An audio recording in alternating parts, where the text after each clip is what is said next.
Okay, masa tu saya baru berumur, masa saya kena, first time saya kena tu, masa tu saya baru berumur 5 tahun. Happened 4 years ago when I was 18.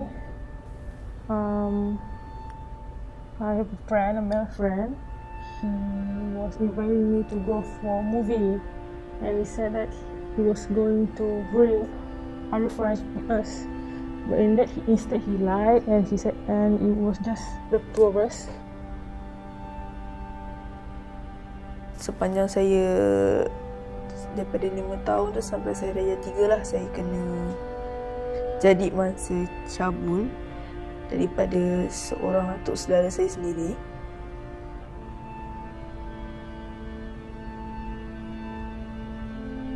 Oh, he was nice. He was very quiet. He's a quiet guy. He just do his own thing. He doesn't seem suspicious. He doesn't have that appearance of he's a pervert or anything like that. So I was kind of shocked to know that he's that kind of person.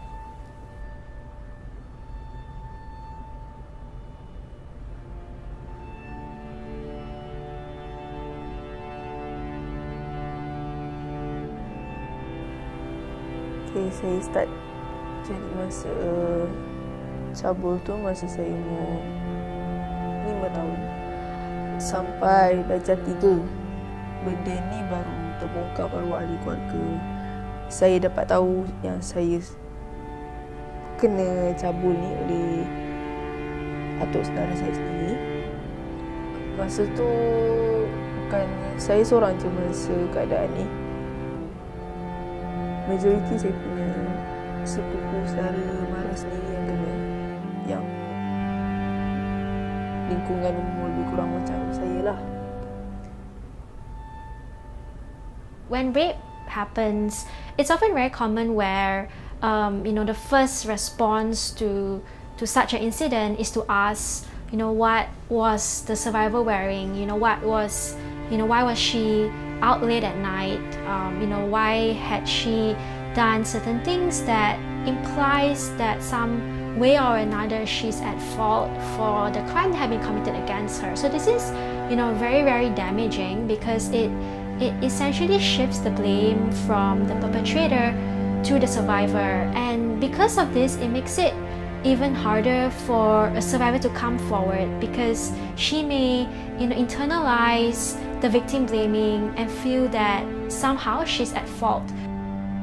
It makes me really self-conscious about people around me. Like, I don't let people try to be close to me because I don't like people getting close to me. And I was having problems with my study. It was getting worse. Every night sometimes I have nightmares about it, and I start cutting myself on my wrist. Sometimes when I'm really sad, I will eat a lot and then I will throw it up again, over and over again. Emosi masa saya kanak-kanak dengan remaja lain, kan?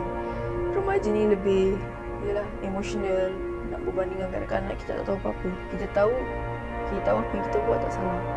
Tapi bila dah remaja ni kena hadap balik muka orang yang rosakkan childhood saya ni, agak susah lah. So nak buat macam mana, kena terima juga, kena move on juga. Memang nak lari mana pun, nak elakkan diri mana juga, dia still family, dia still saudara. Kami terpaksa nak terima, terpaksa terima dia. Soal maruah malu tu, yes, malu tu kita mesti malu, kita akan malu. Tapi benda tu bukan daripada salah kita sendiri. So buat apa kita nak takut dengan pandangan orang luar? Buat apa kita nak malu dengan judgement orang luar? Sedangkan benda tu bukan salah kita, salah lelaki.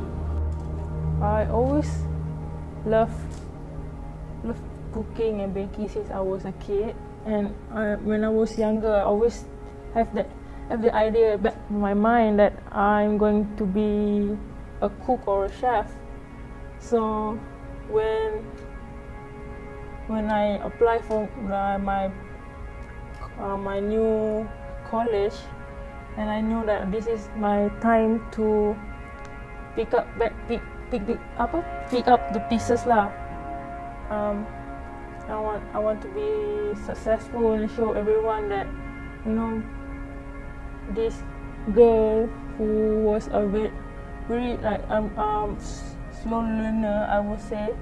In primary school, I always get scolded by my teacher for not doing my homework, and they always say that I'm a lazy girl. I want to show them that this lazy girl made it. Untuk masa lain lah, jangan putus asa. It's not the end of your life. Saya percaya memang akan rasa down sangat-sangat tahap tu, tapi saya kena percaya yang Tuhan nanti kita boleh bangkit. Memang boleh bangkit. Jangan down sampai bila-bila. Benda yang dah berlaku, kita tak ubah dah. Yang kena ubah cara kita nak hadapi benda tu nanti.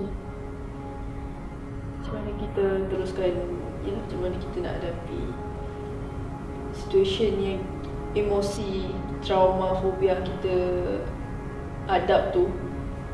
So kena move on lah. Memang mula-mula memang susah nak terima, tapi saya percaya kalau kaum perempuan yang jadi masa sama macam kami ni, saya percaya kalau korang kuat, korang tak putus asa, korang boleh teruskan hidup macam biasa pasti. Down memang down, sedih memang sedih, tapi benda tu nak buat macam mana, yelah benda lepas. Benda pun bukan salah kita, benda pun memang dah kita dah ditentukan macam tu, dan takdir kita macam tu, kita tak boleh ubah. So jadikan pengajaran daripada apa yang kita dah kena. So the healing process for a rape survivor, it's very different for different individuals. It's a unique journey that everyone goes through differently. But ultimately, a rape survivor needs various forms of support. They may need, counseling. They may need, they may need some form of therapy to help them to go through and process the trauma. And everyone, may find different activities to be healing to them. So it's very much individual specific, but ultimately it's important that rape survivors feel that they are getting the support that they need, and this will look very different from across individuals. We are all unique people and our journeys are unique, but it's a journey. It takes time, and with adequate support, with adequate support, rape survivors can overcome the trauma that they face and become empowered survivors. So we don't use the word victim, we use the word survivor. We believe that there are so many people out there who have gone through really traumatic incidences, but they have overcome them, they have survived them, and that's why we use the word survivor. So if you are someone that had experienced sexual assault or rape, well, it's important to know that you're not alone, that there is support and assistance out there. So don't be afraid to reach out for assistance, to talk about what you have experienced with people that you trust. And remember, they are not alone, and that this is there's assistance out there, and that you can overcome this experience that you had.